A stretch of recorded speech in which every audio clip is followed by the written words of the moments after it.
Welcome back, everyone, to episode 201 of the Lookout Podcast. 201, man. We starting all over again. I'm Meelz. I'm here with LJ. LJ, what up? You know what? No, we're into the 200s officially. Yes. I'm just really excited to pod, bro. Like, it's been a minute. I think what we're talking about today is absolutely funny. Like, God, I can't wait. This is great. What a way to come back. What's crazy is this wasn't initially the plan. So the plan was initially that we were going to do Chainsaw Man season 1. I'll wait for that helicopter to pass by as I live in the hood. But we were going to do Chainsaw Man Volume 1, but then they started uploading episodes of this on like YouTube.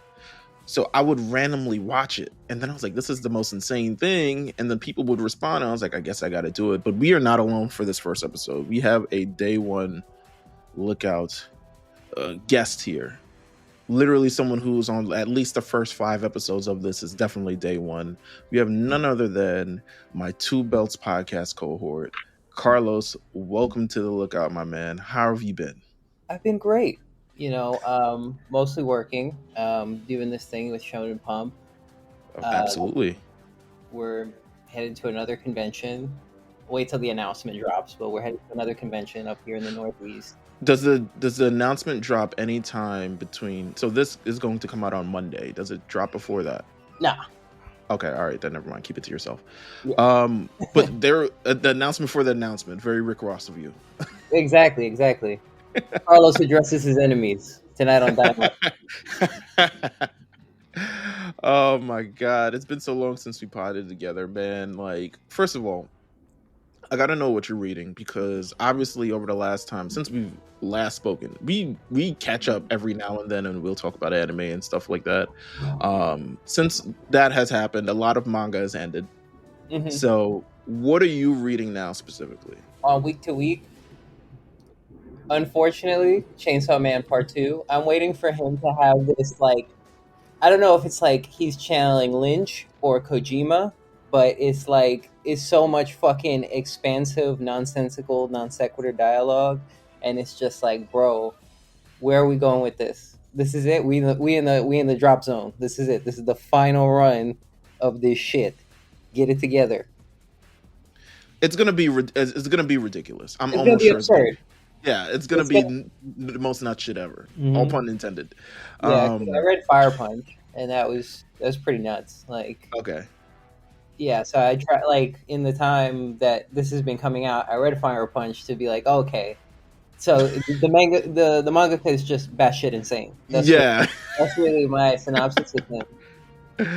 He's a talented writer, but like, he's got the most left ass ideas for shit. So I haven't read it since Homegirl revealed herself to be the Death Devil after cosplaying as a different devil for the last half of the show. So I haven't read it since then, but I'm sure it's hilarious. What else have you been reading? I don't know the last time I read Chainsaw Man Part 2. I think, yeah, it's like it drags, and it's like, okay, there's a cool. It was not the sister. What's the little girl he's taking care of's name? Makima Jr. Oh yeah. Yes, Makima Jr. All right, you haven't read it. You haven't read it in a while. Yeah, like she just met up. I forgot what demon she just met up with, but they were just pretty much like, God, where the fuck was I? I can't even remember. She met up with some demon, and obviously everyone is conspiring on Chainsaw Man. So. Yeah, it's clear the first part was a lot more focused than the second part. Yeah, like he definitely went into the first part like, this is the idea and the story beats that I want to have. Yeah, these are the arcs. This is how we're gonna build the story. But part 2 is definitely just like insanity. I was just having this thought about Fujimoto earlier because I haven't caught up, but it's kind of at a point every time I see him, I feel that he just be doing for fuck's sake. Yeah. And I do believe that he is a very talented writer. I think that it's just kind of one of those things of I think he's just be trying to see how far can I get away with shit. Yeah, I think he's taking it just way too far. Where you're kind of like, all right, let's reel it in here. Better storyteller than Gege or nah? Chill. I mean, chill. Please stop. Yeah, kinda. Yes, in a way. Can we not do this? Not right now. We're having a good first. Like we're back, and now you want to come in here. You want to stir the pot with me right now. It's gay. I mean, I just had to, test the water a little bit, see if it's boiling. You know what I'm saying? Throw something in it, see if it's, sizzles a little bit. That's about it. I think once Chainsaw Man Part 2 wraps up, I think I'm gonna just. You stop Sakamoto Days? No, I'm still reading Sakamoto Days. It's just like that shit is wrapping up soon too. Like we're gonna blink it's done. We're probably like at another 20 chapters of this badass grocery store like owner, and I'm gonna be sad when it's done. Like Sakamoto Days is something that I really love the idea and the concept of. It's like, what if John Wick was your dad and he has to protect your whole family, especially your dad? Yeah, exactly. But nonetheless, LJ, is there anything you're reading, you've been watching in the meantime since we've done 200? Because I did start Solo Leveling. Did you? Yeah, How I did. How you feeling about it? Vibes of anime, baby. Yeah, it's essentially that. Or the anime, baby. Let's get what we doing. Is that what it is? It is. No, it's 100%. Is it like kids are saying now? It's aura farming. Is they be scrapping? Like, is it like anime? I haven't reached. So I'm in season 2, and I'm probably like 4 episodes in. I have not reached the part where he throws a punch yet, but he still wins every fight. He is so OP, and it is so fucking funny. It really is flashing lights and fast movements. And here's this, and they steal everything from Hunter x Hunter. Like, you try to not like say that, but it's like, oh, this is the Chimera Egg arc. Okay, I'll give it a whirl after the show. I'll put it on. Yeah. You're like, oh, all right. Yeah, it's to me the first season. The reason why I guess it's so like applauded is because it's like the concept is kind of crazy, but it makes it work somehow. Mm-hmm. But I don't know how many seasons they can attempt to make this work. But the show, I mean, I'm not sure if the manga is still running or anything of the rather, but I'm not sure. I know the manhwa's done, and I will say this across the board for people that I know that has read the manhwa completely, they do say it's missing a lot of like relationship building and like character building. I think that's the general consensus of the manhwa readers. Oh, but wow. Also too, I'll say the manhwa readers that I know, they all have said that. But also, they could just be trying to like guard, they trying to protect their bullshit. So it's kind of like you gotta sometimes, you gotta sprinkle some razzle dazzle when you're trying to defend it. It's like, oh, bro, it's missing. You gotta read the manga because it's missing. I've definitely done that shit before. And it's so bad, but it's the truth. Like, they omit so many things that are actually important from the source material just to either like save space in animation or just, pad out the runtime or whatever. Yeah, no, that's a fact. I did also, I know I asked you this question, LJ, so I don't know why I'm answering this. But I'll let you answer after I finish. I did also watch the Devil May Cry anime. And as nigga. Yeah, as someone who has no knowledge of the show, has never played the games. Really? Yeah, okay. I only played the first one, and like I just knew how his character was going to be, and I was like, yeah, he's basically like supposed to be Ryan Reynolds as Deadpool, like essentially. Yeah, that's what he does. He's a silly little guy. Probably the best show turned anime that Netflix has done thus far. I would say so. Like, oh, and also too, when you said that originally, my brain registered Devilman Crybaby. I was like, that's why I was like, you're like, that is what? I was like, you watched that just randomly? That should but Devil May Cry was tight. I did like it. It's really cool. Also, another kind of vibes. And then the soundtrack was amazing. Soundtrack was dope as shit. They've got a whole new Evanescence track for the because I was like, oh, this voice sounds familiar. Oh, this is Evanescence. Wow. You know Kenny Omega's in this damn show? I did not know that. He's one of the voice actors, or he's one of the characters? No, he's one of the voice actors but I think he's like in one of the early episodes and then he gets murked. But when I saw him on the list, I was like, oh my God, Kenny Omega's in this. So shout out to him for getting some voice acting work, man. You know, he's the biggest weeb of them all. You know what I'm saying? Yeah. Like, I'll never. His eyes. You can see it in his every time his entrance in AEW comes on. Justin is like, this nigga is such a weeb, bro. This Final Fantasy ass entrance. Oh my God. Either way, LJ, what are you watching? What are you reading? Let me know. What else did I? Oh, what I tell you I was gonna start shit watching in the group chat? Blue Exorcist. Oh, my girl loves that shit. Blue Exorcist is pretty cool. I remember like really liking the manga, and then they went on that stupid long break. Yeah, she was so upset.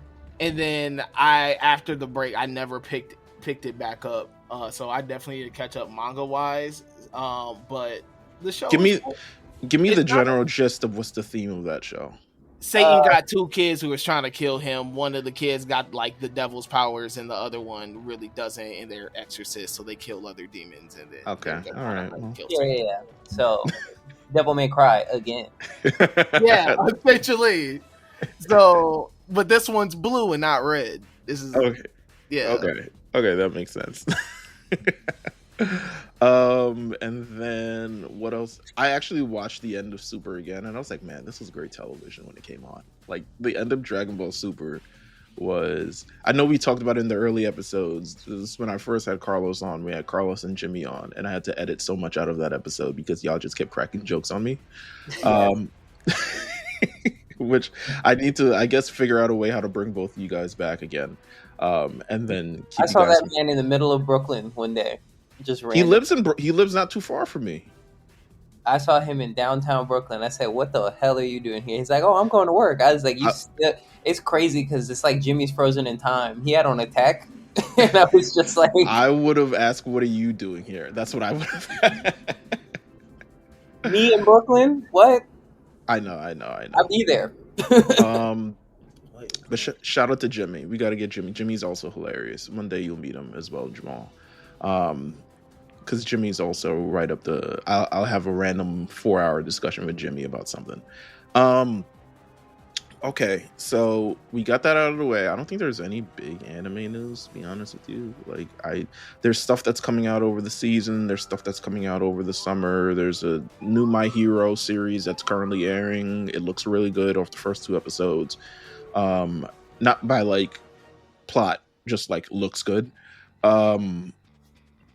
But I like Vigilantes. I haven't tapped into Vigilantes yet.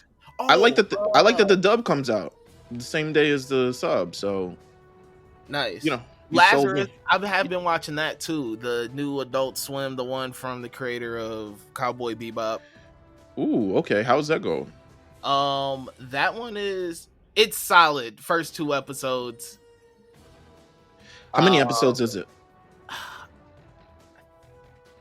Do you know how much? Like, is it gonna be like 6 or like 8? I think it's gonna be like one of those 8 episodes ordeals. But okay.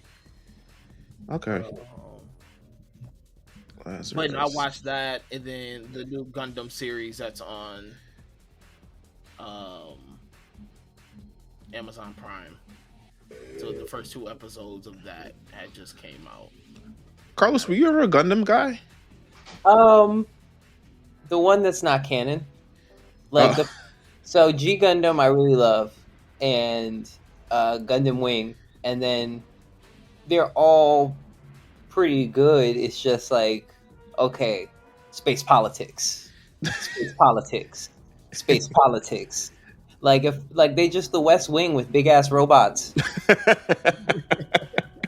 And there is like, what season was it? There's like, you know, there's always romance involved as well because you got to give it a more human element than just war. Of course, yeah, of course. Political stuff.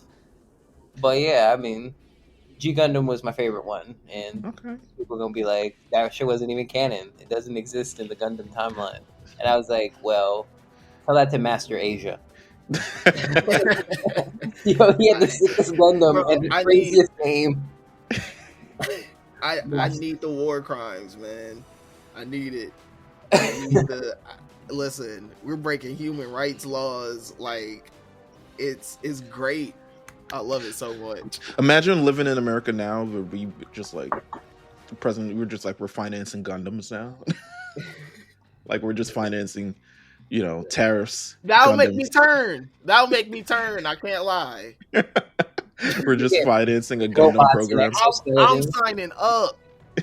What do you need me to do? I don't even need to be in the Gundam. I'll be a mechanic. I'll do listen. Just like we just be a part of that. Get rid of the on a damn Gundam is crazy. It's like get rid of the Department of Education and now it's just Department of Gundam Society shit. So I'm in. Fuck it. Who are we going to war? Where are we going? Hell no, you gotta change regimes. I'm not going in no Elon Musk Gundam. Not going to Tesla Gundam. Change regimes is crazy. Gundam Grok. I can't lie though. The Russian one might be fly. That shit goes to the most utilitarian shit you're gonna see. It's gonna be like the brutalist Gundam. You don't like Gundam Grok? Grok Gundam? Grok Gundam gonna be answering questions mid-fight. It's not gonna even have punchlines. Oh my god. Alright. Would you like to know how to reattach your upper body for your lower body? Let's get into fucking what we hear. The Dominican Gundam gonna have like a hookah laser beam. It's gonna be crazy. It's gonna have the best sound system. It's just gonna be a giant sound system. There's no stealth missions with that one. The Dominicans are coming miles away.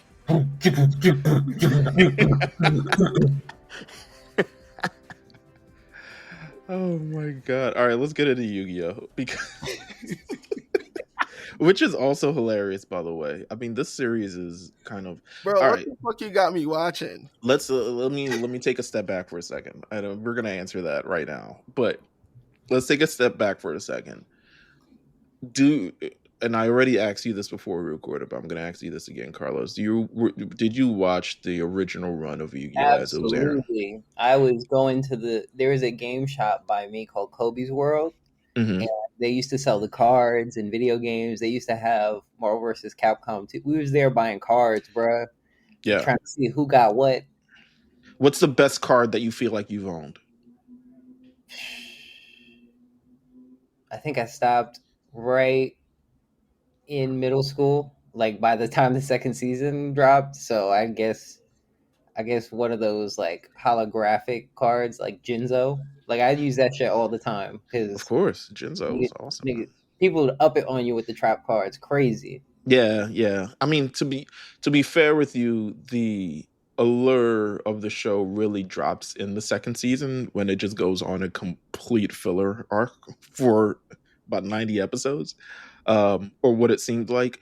But I don't even know what's filler and what's because I've never read what the original manga source material was for Yu-Gi-Oh. So the Noah's Ark thing is not part of the story. Okay. Yeah, so that entire thing where Tristan turns into a fucking monkey, yeah, that's not that is not real. Nonetheless, so what we got you watching here? So Jamal, I'm sure. What do you remember about Yu-Gi-Oh! When you were younger? How about that? Let me ask you that question. It ran on Fox Kids, right? It sure did. 4 kids. Here. Okay, 4 kids. Yes. 4 kids, yeah. 4 kids. So I remember that. And I just remember when it was on, that was like my due homework time. Because I will always go to this. I'll go to this after school program at the rec center right down the street from my house. And there they had just the old. I'm like the TV with the BBL on it. Oh, the broadback. Yeah, TV with the it got the ass on it. So we would have one of those, and they would run I just remember like they'll run 4Kids after school. Yeah. And so, you know, I'll see. I had the ones that I would sit there and pay attention and watch to. And Which were? You need to answer this. Which are? Hold on, let me look at the lineup.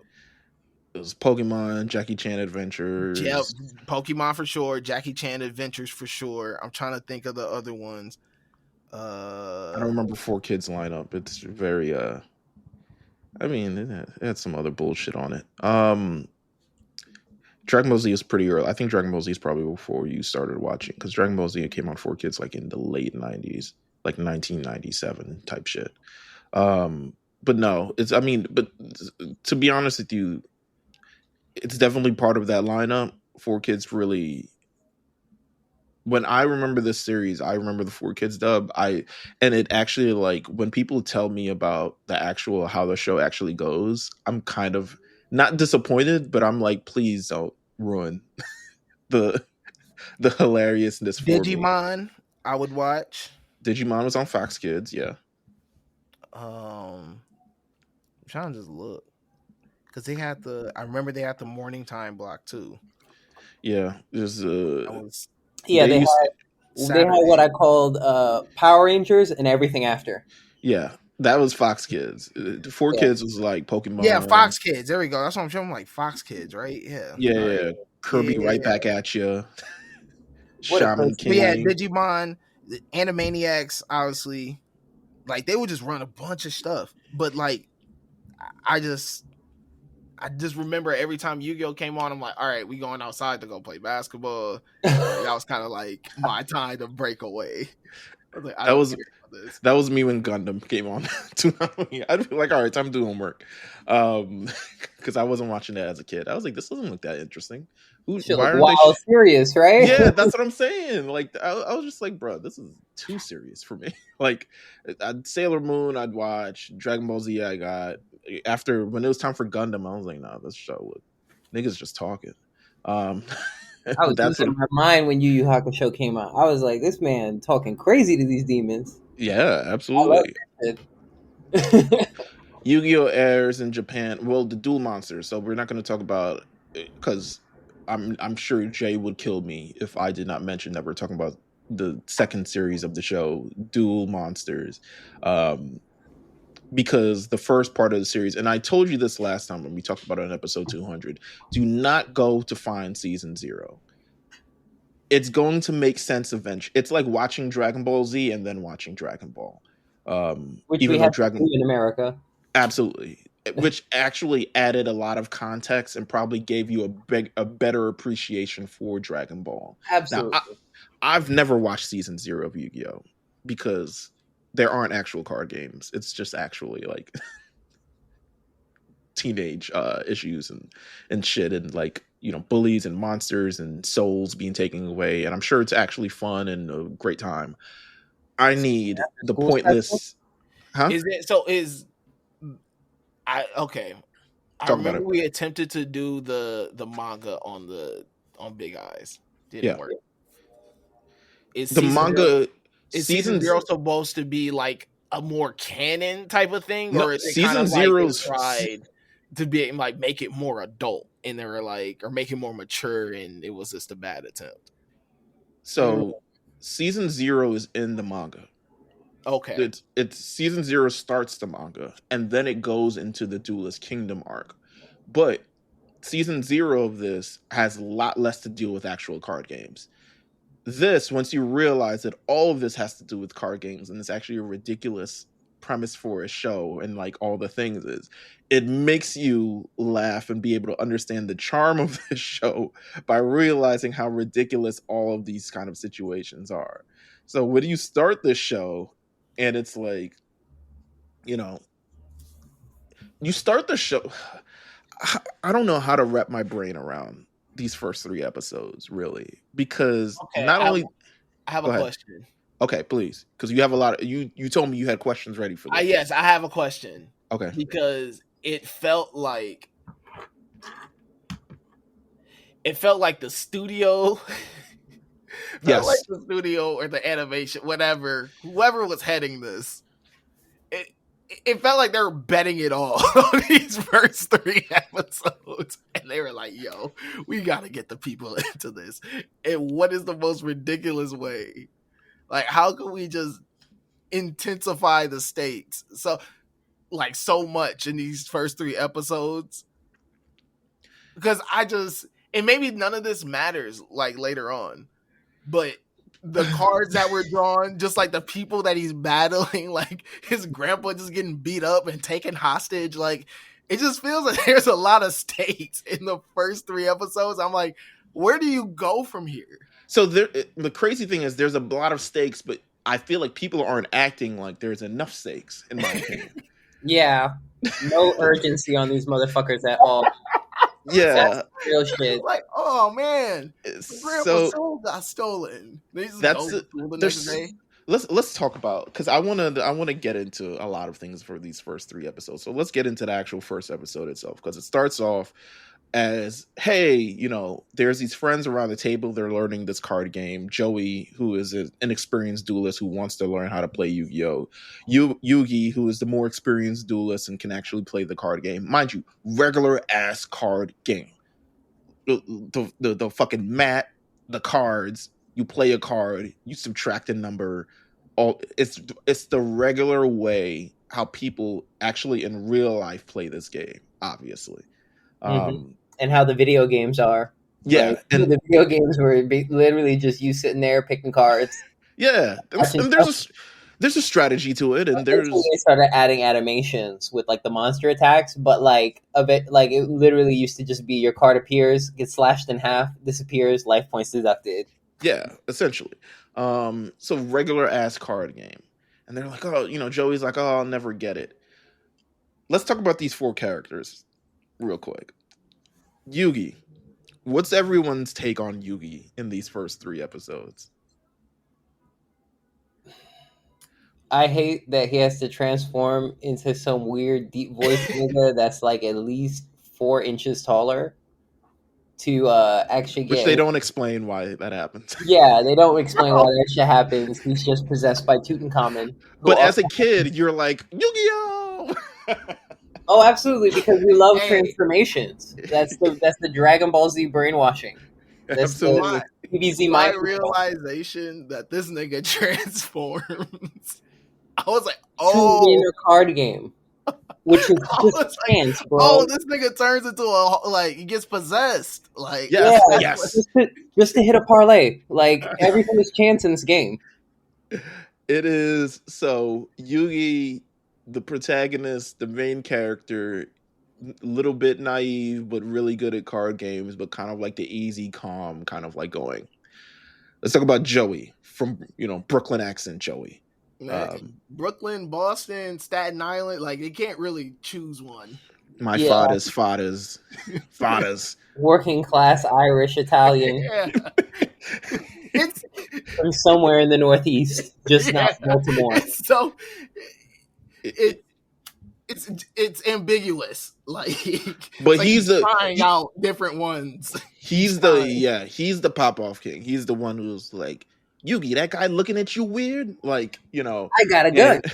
Yeah, you know what I'm saying. But I'm also trying to save my sister. I could look him up if you want, you. Okay, I know they try to make the sister getting taken away scene so sad. Oh my god! But it's funny. It's so funny. It's so ridiculous. I gotta pay for my sister's operation. Yeah, that shit is such a silly little feel good subplot. Yeah, and it's like she isn't. Just spoilers. She's not in the first season of the show. No, you're reminded of her, but she isn't really there. It's the sister he hasn't seen for a long, long time, but he has to pay for her operation for whatever reason. Tristan, he's like the dumb friend. Yeah, he's like helpful in a way. Like he's kind of the muscle sometimes. He's kind of he's Jane from Attack on Titan. Okay. He's very much like he's there. You didn't really know his name for a while.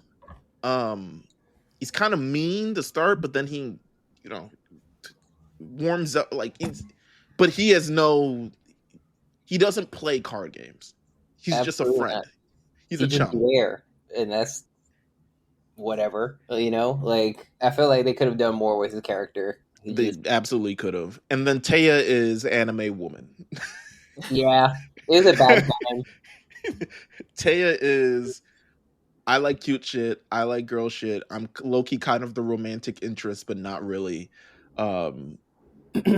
My deck is full of like cute girl. Like we need to fill the demographic of like girls need to watch this show too. So hey, I can't lie. The friendship art.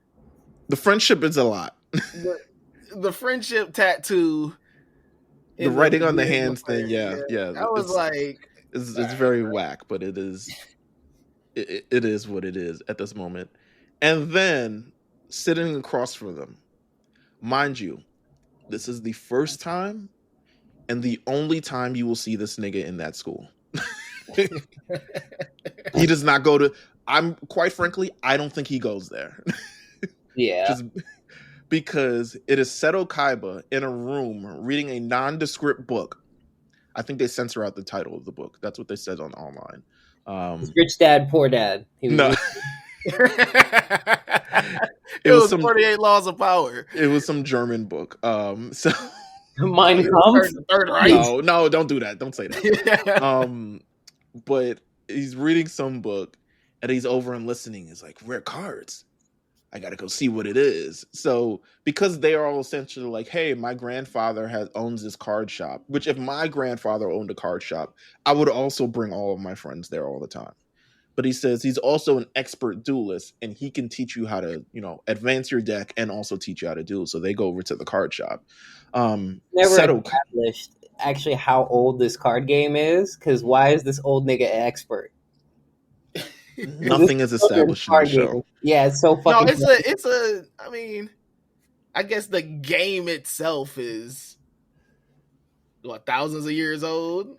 No, I guess the cards. Are you talking about? No, like the actual game that's played on tabletop. Oh, the tabletop joint. Oh, not okay. even. I'm like, keep adding. They keep making the flashback seem so like. Okay, the cards were so deep into the engraved. Let me explain. Let me explain. Okay, you gotta explain it because I'm like, oh, well, the game been around forever, right? Actually, you'll get there, but it takes you a while to get there. Again, there's no proper. This show was a medium to sell cards. Absolutely. So that seems very and well known. The actual plot of the show takes the backseat to making sure that people buy these cards. Because believe it or not, the show came out before the actual card game came out. The show comes out in the year 2000. The actual TCG card game comes out in 2002. So this becomes the vehicle that end up selling these cards. But there's very little. You can tell that there's especially in this English dub, there's a priority also to make these characters come across very well very soon. And it takes place in the dialogue and like things that they omitted and things that they changed around and all these other stuff that happens in the show. So they go to Grandpa Yugi's. And then also this card game you learn is actually a reboot of an ancient Egyptian game that used to be played for people's souls and then has since been commodified into a children's card game to appease the mass public, So it is essentially, you learn later in the season, white people went to Egypt. As they do. Found all these historical ancient Egyptian concepts, stole them, and then began marketing and producing them as if they were their own to the masses. And that is why we have card games in the show. So you learn that much later on. Egypt is very. It takes a back to get to like the third season, really. No? Yeah, but then it gets very Egyptian. Like the show is for a Japanese show to become very Egyptian to me means, we're crossing cultural boundaries here. Nonetheless. Yeah, we're getting deep. They're getting deep. Yeah. they get to the colonization, capitalism, white Absolutely. people involved. Listen, all of it. It's just a major part of it. Damn, Yu-Gi-Oh! Really a secret message, my brother. That's why you see the third eye on Yugi, and he has to transform. I'm seeing it. I'm seeing the vision here. He was a pharaoh. Honestly, I don't know how the show didn't fly off the handles for like Hoteps. Like it should have been a perfect vehicle for them. So I didn't actually start watching the show until about the Mako Tsunami duel. But people would tell me about the show and be like, "Oh, you watching Yu-Gi-Oh?" I'm like, "No, why the fuck would I watch Yu-Gi-Oh? It doesn't even look cool." Like, I was like, that was me, and I never broke out of it. Yeah. I was like, because Digimon and Pokemon were on, that was kind of like my premise of like, okay, main characters who look cool and really Yu-Gi-Oh came third. It was very much the Jessica Simpson of the Britney Spears and Christina Aguilera battle. You know what I'm saying? Yeah. It came afterwards, so it didn't have the time to really that shit was close to noon. Yeah. You were watching Yu-Gi-Oh! And then Soul Train came on. Exactly. That's exactly what it was. And it didn't come on prime time, 8 o'clock, 9 o'clock, 10 o'clock. It was like an 11 o'clock, 11:30 show. Because they knew 8 o'clock was Power Rangers time. Yeah, and so you would get there, and then of course it would be Soul Train or like Hercules or Xena or whatever the fuck came on Saturdays. On television show where I turned to or TV whatever Star Trek they had the rights to at the time. Like air that shit. Like so a very New York centric childhood that we grew up. So they reached to the card shop and they're like, "Grandpa, can we see your rare card?" And he was like, "All right, just because y'all want to see it." And he pulls out the Blue Eyes White Dragon. Seto Kaiba pulls up like, "I'll give you." Like they just introduced that first episode. Like that's the concept. I'm like, oh, like everyone knows like the Blue Eyes White Dragon. So I'm sitting there thinking like this has some significant importance down the line, or they just introduce it off rip. There's no mystique, no nothing. Don't worry about.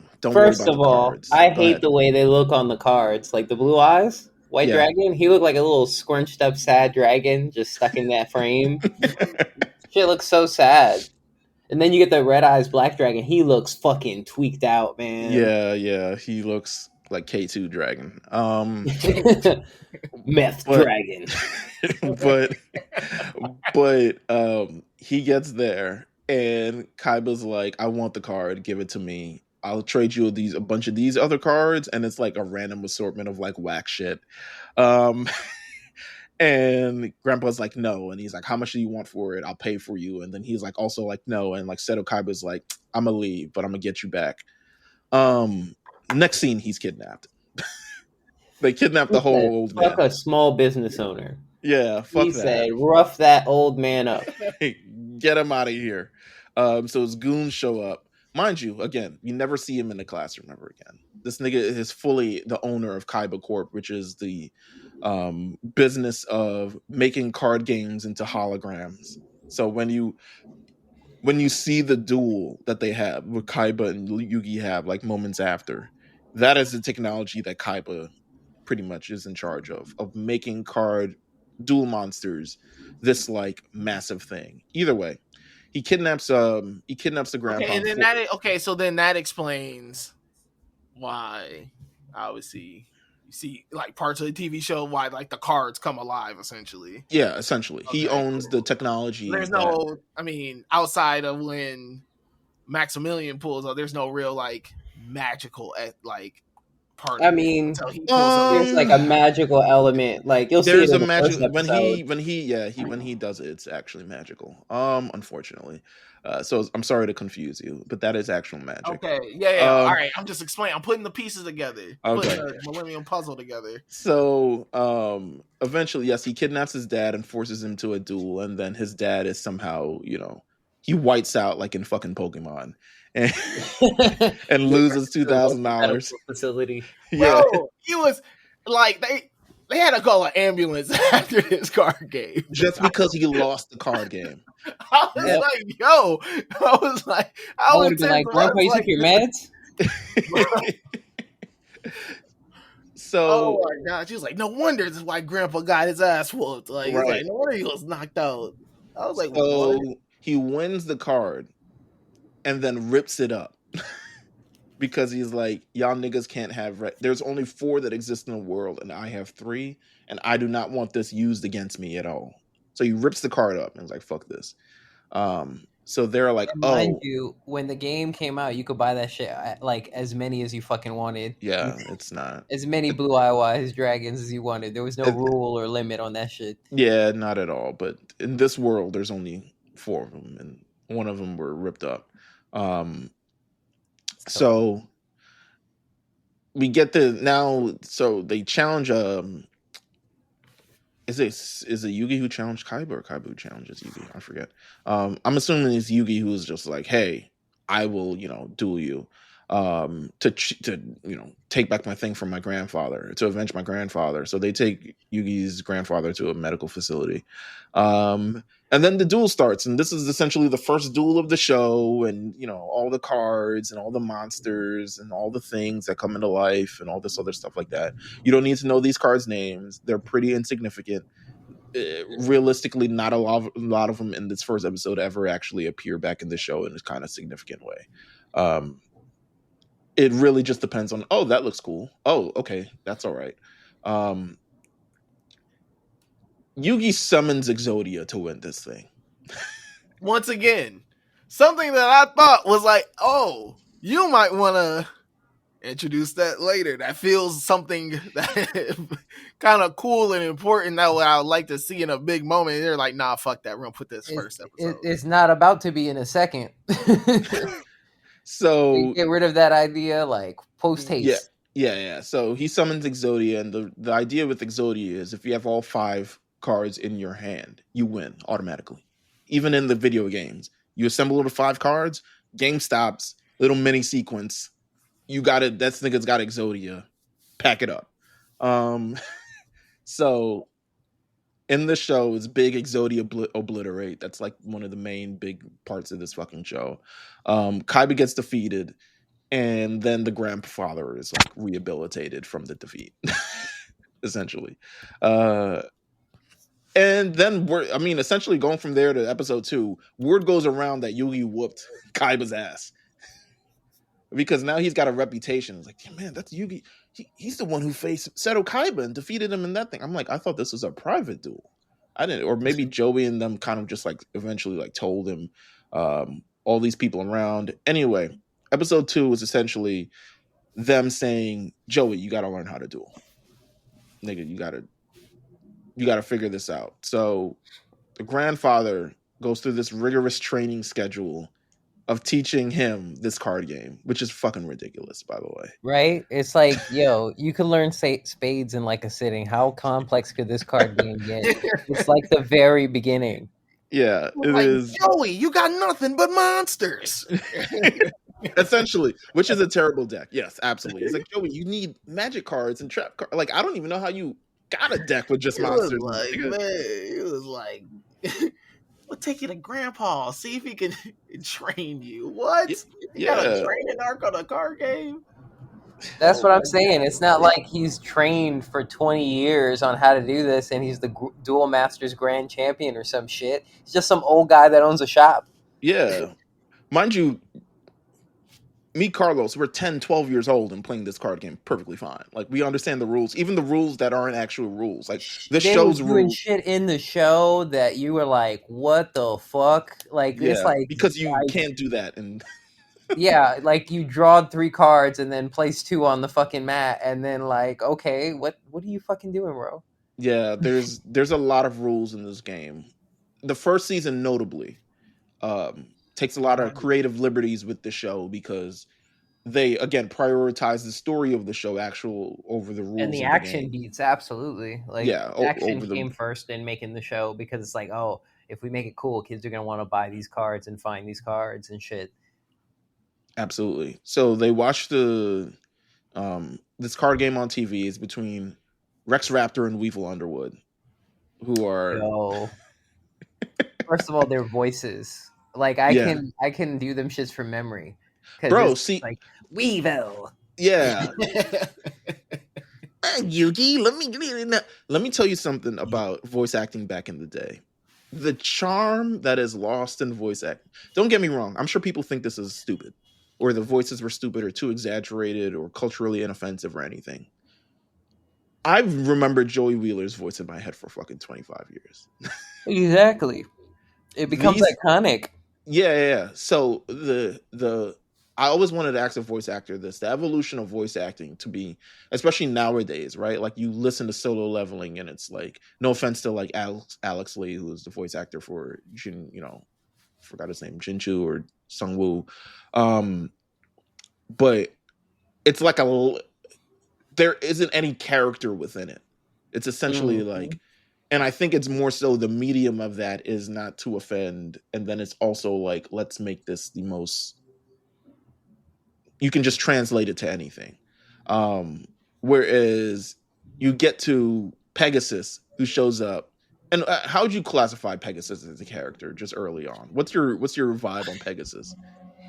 He's like card game, like I guess Orochimaru or whatever. Like I don't know what it was with like the 90s and the 2000s, but like they would make the villain either androgynous or effeminate and evil, and I was just like, okay, like all right.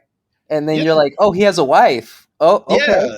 Yeah, that's the thing. He's like, actually, oh wow. I love my wife. I'm a wife guy. Yes, but I'm serving. Like, yeah, essentially serving all the time, every day.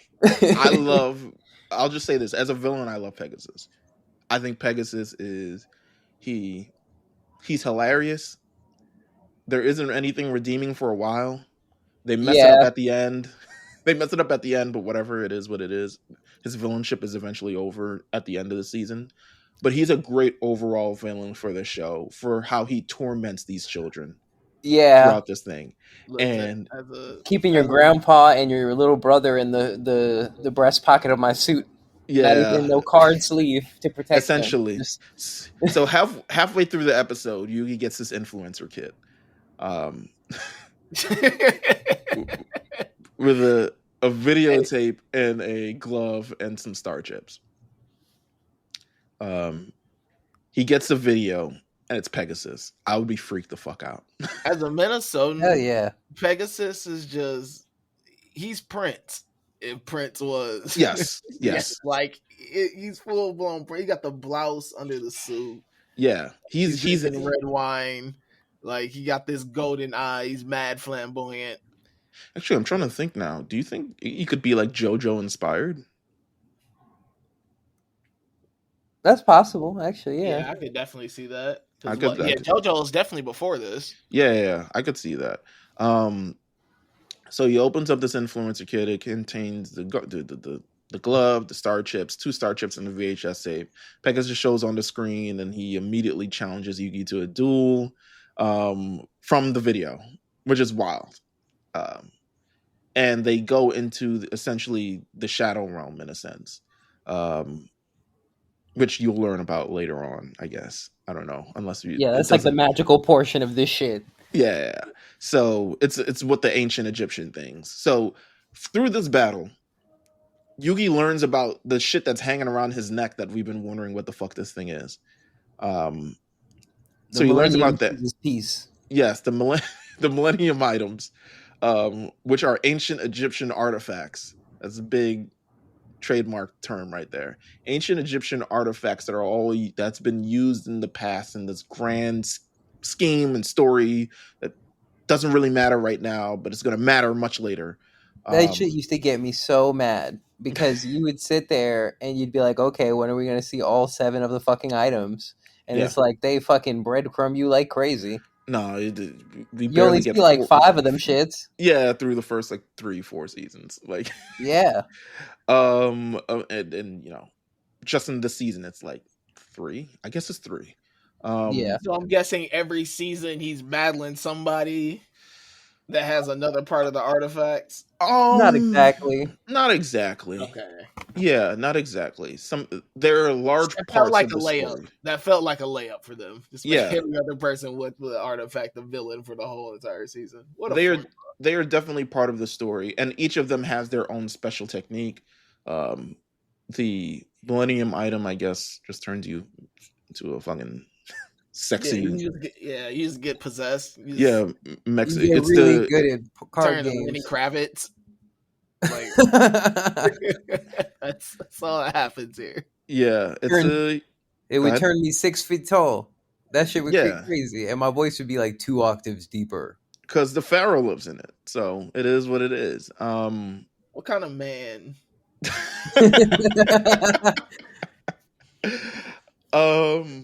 Whereas Pegasus one gives him the ability to essentially see in the future or the past, which really is mad useful. Like it really lets you know how he got rich in the first place. In the card, he's like, I had a vision and that was the reason why. He's the one who went to Egypt and essentially commodified this shit. So he's the reason why. He's the inventor of the card game of this show. Wow, what a colonizer. Yeah, I know. He is that person. White man went to Egypt and eventually did all that. So he has this duel with Yugi, but Yugi can't seem to win. Mind you, he is fully on a videotape. This is not even this isn't live. He taped this duel, apparently. And as he is airing it, he is calling out every move that he's going to do because he can see in the future. He's calling out all the cards he's going to use. He's calling it, even if you put him face down, he doesn't know how to use it. We get all these cards. Eventually, Pegasus wins the duel. And he banishes Yugi's grandfather to the Shadow Realm. Fuck this nigga. Episode 2 again. Bro, so, once again, his grandpa is he's becoming all this collateral damage. And I'd beat Yugi's ass if I was his grandpa. He gotta win the next tournament and move his grandfather out of the hood. You gotta move him somewhere safe. So this begins the plot of this arc, right? This is essentially the first episode is introducing, like, I guess, card games and battles and all this other shit. The second part begins the actual arc of the show. The arc of the show is that he calls all these people to Duelist Kingdom, and he wants to find out who could be the king of card games for whatever reason. But ultimately, Yugi's there to defeat Pegasus in order to get his grandpa's soul back. It'll be lit if this shit was with dice. Wait. CeeLo. Listen. You're going to be so shocked. Oh my God. Before the show is over. Don't tell me there's dice. No, what? Oh my God. Just hold the blackest anime ever. Hold this thought for a second. And it's not going to be dice in the way that you want it, but it's going to be dice nonetheless. Because there's definitely dice. Having a space tournament, dice get involved. There's dice in multiple forms on this show, actually, now that I think about it. This is a kickback. So this is the begins the plot of the show. Granted, this could probably all be solved by calling the police. This is a very strange set of events of this man not only taking your grandfather's soul, but your grandfather being kidnapped in the earliest episode. All these kind of things that are happening in this show. Call the police, please, sometime. We get to the third episode, and they're just like, I guess we got to go to Duelist Kingdom, like, I guess we got to do this. And we introduced to Serenity. Joey's sister, Serenity, who has no accent. Yeah, because they probably got different moms. Yeah, essentially in this show. And she's very cute, but she is she's losing her eyesight. She needs the eye surgery, and she needs money to be able to do it, or else she'll lose her eyesight forever. And so Joey gets his plot. He's like, man, they learn about the $3 million prize for winning the Duelist Kingdom tournament. So he's like, I got to enter that for my sister. So his eventual learning of card games eventually gets him into this thing. Yugi is absolutely invited to this thing. They do this flashback, reminisce about their friendship. This is the dumbest shit ever. Because based on the fact, the events of this thing happen in season 0. But we aren't introduced to season 0. So we have no context for why all of these things are happening and why Joey and Tristan used to be assholes. Yeah, I saw that. What a way to make friends. Hey, you guys used to beat my ass, and then one time I chose to get my ass beat for you. Y'all, yeah. And now And we're then friends. and then they're gonna be like, you know what? You're not as weak as you thought. Like, you're Yeah, just trying get to jumped toughen you in. up. You're my bestie now. Yeah, definitely. You know. So they reach the ship, and only people. There's a bunch of NPCs and a bunch of lame niggas boarding the ship. And Joey attempts to board the ship, but they're like, "You can't board the ship," and they try to like really get him off this ship. Yugi gives him one of his star pieces. You can only get two. Apparently, you need a star piece to be able to, board the ship. He gives him one, so they both start out with one, as opposed to starting with two, like everyone else. And the security guys are like, "But you'll be at a disadvantage if you do not get the starship." But he's like, "It's fine." So they go on the ship and they meet the rest of a lot of the other characters that will be featured throughout the season. They meet Rex. Is it Underwood? Rex Raptor and Weevil Underwood. They meet My Valentine, who's way too old for anybody in the show. Yo, she was like 30 something. And like She works at she's like those Dominican waitresses that like dress really young when they're out of work. Like, yeah, hot gal is forever. Her age is 24 in this show. She gets in a semi love interest thing in the future with Joey, who is very much 16. So there you go. Will they, won't they? Big time. And it's like kind of statutory. Ooh. Yeah. It's actually kind of pathetic on My Valentine's end. Because she's supposed to be the strong character, but then we'll get to My Valentine. We'll learn all the tricks and trades of her seductory and all that other shit. But she is very much also anime woman. Anime archetype. woman, but sexy. Yeah, anime woman archetyped in this show. With sexy results. Yeah. So they get on this ship, and the worst thing, the most meaningful thing that ever happens. Weevil is like, "Yugi, are those your cards?" And Yugi's like, "Yeah, Weevil, totally. Can I see them?" "Yeah, sure. I don't see why not. Just be careful with them." "Oh, these are Exodia?" Whoops. And tosses the card over the deck. Dash them in the fucking river. He should have thrown Weevil over. They should have clotheslined him over and let him go and get the cards. Listen, man. Yugi also gives Joey Time Wizard in the show, which becomes a very big thing throughout this series. Just gets, and once again, Exodia meant nothing. In the first 3 episodes, I don't know. Well, as long as Yugi doesn't have Exodia, I mean, yes. They nerfed his shit crazy. Yeah, they said, you could win with these 5 cards, but we're not seeing this shit ever again. And mind you, when the cards finally came out, that was a big thing. Like, the first set of packs is like, okay, gather all the pieces for fucking Exodia. Mind you, if you actually played the game and you had a full deck, man, it was fucking hard as hell to get that shit to come up.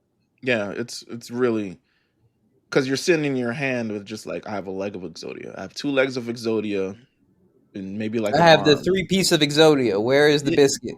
Yeah, essentially, you're trying to find the 5th piece, and it's like essentially you have to stall for quite some time. I'm sure there's a really more appropriate way to play this game. I'm gonna enter a Yu-Gi-Oh card game tournament just for lookout content. Hey man, how to play? I do not recommend, because I'm sure the rules have changed so much. Yeah, they have changed like 3 times. I checked in with George when we were in college. George was still playing the game, and he's like, "Yo, they added some shit called synchros." And then he's like, he doubled back like a couple years ago, and he was talking to me about it. And he's like, "Yeah, they got some new shit called links." Yeah, and I'm like, "What the fuck? Why they need what? Yeah, what the fuck are they doing with this game?" I don't know, but it used to be just addition and subtraction and it's kind of magic cards, but it is what it is. Joey jumps in the river. It's like, "Yo, you go get your cards," and he only gets 2 of them. Comes back. It is what it is. So now Yugi's out of Exodia. Joey's, they're all heading to Duelist Kingdom. And essentially, that's the first 3 episodes of this show. This show, we establish a lot, right? I picked these first 3 episodes because it essentially establishes the plot, which is like we're heading to Duelist Kingdom to thing this show, but it clearly runs like a show that has been running already. This doesn't run. This is running very fast for. It's like we entered Dragon Ball Z at the beginning of the Frieza arc, right? Like, let's go to Namek. That's the. I mean, well, but you know that there's like 25 episodes before that, which established the Saiyan saga and established that the Saiyans and the Dragon Balls and Frieza and all this other stuff like that. Beginning the show is saying like, let's just go to Namek to get the Dragon Balls. Okay, all right, shit, all right. And then we learn about all these characters along the way. That's what this feels like. Yeah. I think they just wanted to get all of this out as fast as possible because if this shit tanks, they're going to look so stupid about this card game. Yeah. So it's just like you got to build that that drama and that allure and that high stakes. And I think also... That's what I'm saying. Like, they came out the gate so crazy. But I also think it's like they also wanted a piece of pie of this Japanese expansion that was happening in the United States. Like, with the popularity of Dragon Ball Z, Pokemon, Digimon, they're like, oh, let's get us some of this shit too. Like, we want some of this American money. So it worked out well for them. The game plan worked for sure. But that's just it. I'm giving all credit to these first 3 episodes on why it worked. Because I'm like, damn, if I would have saw these as a kid, I would have definitely been like, what the fuck? No, when you saw these as a kid, you're like, this show's kind of... It takes a while before it gets lit. You know what I'm saying? Mm-hmm. Bro, a grandpa got beat up twice. Yeah. Yeah, but once they get to the tournament, you got motherfuckers upping it on each other. Yeah. It's a whole thing. Like, oh my gosh. It's over the most, a card game. I love it. Yeah, it's the most viral tweet of my life. Oh, absolutely. I'm reminded of it like every 6 months. Yeah, it ends up on Facebook every 4 months. So you're doing the rounds, man. We'll be back next week. Of course, we're going over episodes 4 through 10. There will be more duels. There will be more, I guess, chicanery. More gun violence. Yeah, more of that. More lame characters. More just overall. The rules. Essentially, the next set of episodes, the rules don't matter. Yeah, it's just card games. I hope you guys get to cover the fucking twins. Oh, the twins. Oh yeah, we're covering the whole first season, man. Yeah. Oh, I would just like to say, go ahead. No, go ahead. I was gonna say the abridged version of the show ruined my essentially. Yeah, exactly. So anytime you watch it, you subvert it with whatever fucking dialogue from the show that was supposed to be there. Like so bad. Oh, yeah. There's an abridged version of this? Do not watch it until you watch this first season first. Oh, dang, you might have fucked up. No, don't watch it. That shit is the GOAT abridged series, like the OG. Like it really changed how people were doing this kind of content. Everything. It ages poorly because of all the gay jokes and all types of other shit like that. Because it was made in 2005, and it's actually one of the first like real original takes on this series, or original takes of a show just in general that happened before on YouTube. Team 4-Star.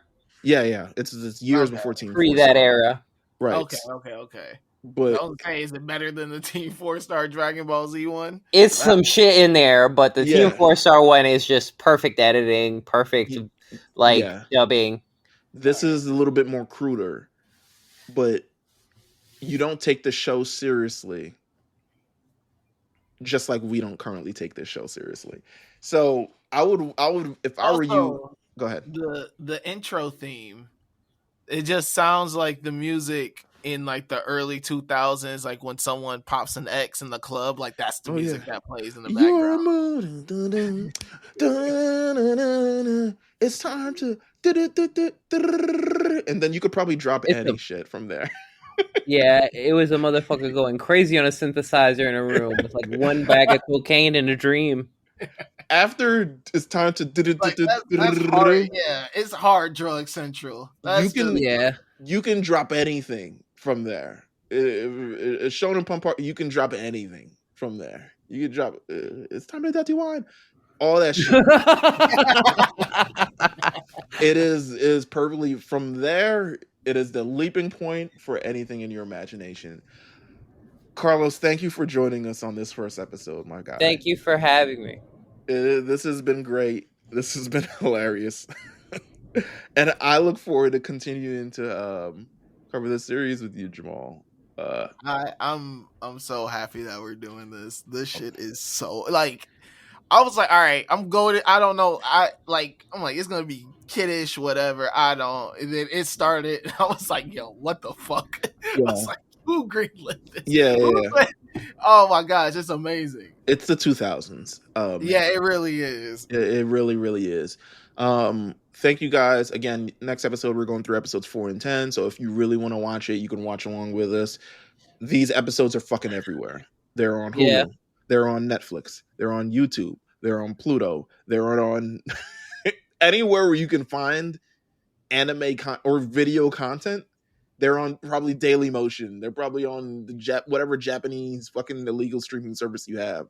They are everywhere. You can watch this show anywhere at your convenience. The best part of these episodes is the intro is so fucking long and the outro is so fucking long. The episodes are truly like 15 minutes. It's like One Piece. Mm-hmm. Like before, I guess later on One Piece, but early One Piece was like, damn, these episodes flying the fuck by. But yes, it is definitely that. Thank you guys for tuning in. We will see you guys next week on the lookout. Take care.